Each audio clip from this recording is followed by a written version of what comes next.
सो finally Pathaan movie release हो चुकी है, जो कि इतना बॉयकॉट हो रहा था और जिस मूवी का कोई प्रमोशन ही नहीं हो रहा था। हाँ, बात अलग है, प्रमोशन नहीं हो रहा बोल के बहुत ज्यादा ही प्रमोशन कर दिया था। खैर, लेकिन बात करें भाई इस मूवी की तो बहुत बढ़िया लगा मुझे देखने में, चाहे वो एक्शन सीक्वेंस हो, एसआरके की एक्टिंग हो या फिर जॉन अब्राहम, भाई साहब बहुत बढ़िया काम किया इस मूवी में। और हमारी दीपिका पादुकोण और एसआरके की केमिस्ट्री, भाई सुभान अल्लाह, माशाअल्लाह, भाई नेक्स्ट लेवल। जंगल का किंग वापस आ चुका है।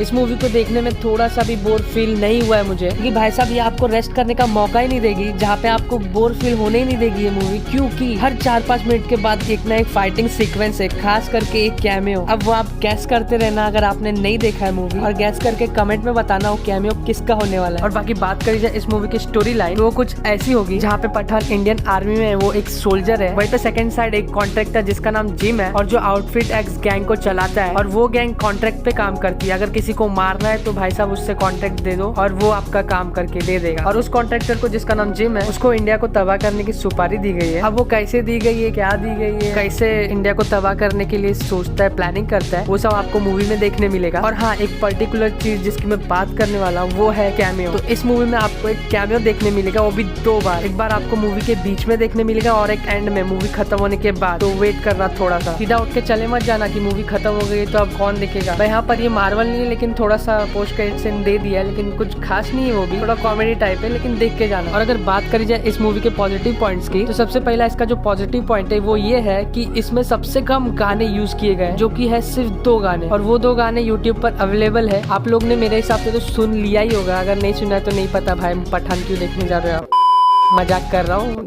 और बात करी जाए इसके सेकंड पॉजिटिव पॉइंट्स की, तो वो है इसकी स्टोरी टेलिंग या फिर कह लो स्टोरी राइटिंग। जिस हिसाब से इसे लिखा गया है, तो वो स्टोरी एकदम एंगेज रखती है हमें पूरी मूवी में, क्या क्या होने वाला है, क्या क्या हो सकता है। वो बात अलग है कि कहीं कहीं पे हम लोग प्रेडिक्ट कर पा रहे थे कि आगे क्या होने वाला है, लेकिन ओवरऑल तो मूवी ठीक ही थी। अब जहाँ पर किसी भी चीज का पॉजिटिव्स होता है, उसके नेगेटिव्स भी उसके साथ आते ही है। जैसे सूरज के बाद चांद भी आता है, दिन के बाद रात भी आता है, रोशनी के बाद अंधेरा भी आता है। वाह वाह, क्या राइम कर दिया। चलो चलो आगे बढ़ो। तो बात करें इस मूवी के नेगेटिव्स की, तो मुझे इस मूवी की डायलॉग राइटिंग थोड़ी वीक लगी। यहाँ पे फाइट सीक्वेंस में वन लाइनर जो मार रहा था एसआरके, वो थोड़ा सा अजीब लगा मुझे सुन के, एंड वो थोड़ा और इम्प्रूव हो सकता था। और बाकी ओवरऑल मुझे तो मूवी बहुत बढ़िया लगी, और ऐसा मैं कह सकता हूँ कि पब्लिक को जो नीड थी, जिस चीज की जरूरत थी एज अ बॉलीवुड व्यूवर, तो वो एसआरके ने डिलीवर किया है। और टाइम थोड़ा ज्यादा ले लिया, 5 साल कम नहीं होते हैं। अब बात करी जाए एक्ट की, तो भाई साहब एसआरके ने तो बहुत अच्छा परफॉर्म किया है, और साथ ही साथ अपनी दीपिका ने भी बहुत अच्छा परफॉर्म किया है। और ये दोनों की केमिस्ट्री तो भाई साहब सबसे बेस्ट लगती है मुझे पूरे बॉलीवुड इंडस्ट्री में, चाहे वो चेन्नई एक्सप्रेस हो, हैप्पी न्यू ईयर हो। लेकिन अभी बात करी जाए हमारे पठान के विलन की, तो यहाँ पे मैं उनकी एक्टिंग की भी तारीफ करूंगा। और मुझे पर्सनली ये फील होता है कि भाई साहब जॉन अब्राहम डार्क रोल, एकदम सीरियस रोल बहुत अच्छे से परफॉर्म करते कहीं पर भी। और जहाँ पर उनकी इतनी सारी मूवीज फ्लॉप हो रही थी, नहीं चल रही थी, तो यहाँ पर उनका कर्ज, उनका श्राप जो था वो शायद से टूट सकता है, क्योंकि ये मूवी परफॉर्म करने वाली है। तो मैं तो यही सजेस्ट करूंगा कि आप मूवी देखने जाओ। और अगर आपने ये मूवी देख चुकी या फिर देखने वाले हो या फिर देखने की सोच रहे हो, तो कमेंट में अपनी राय बता देना। तब तक के लिए मैं मिलता हूँ आपसे अगले वीडियो में। बाय।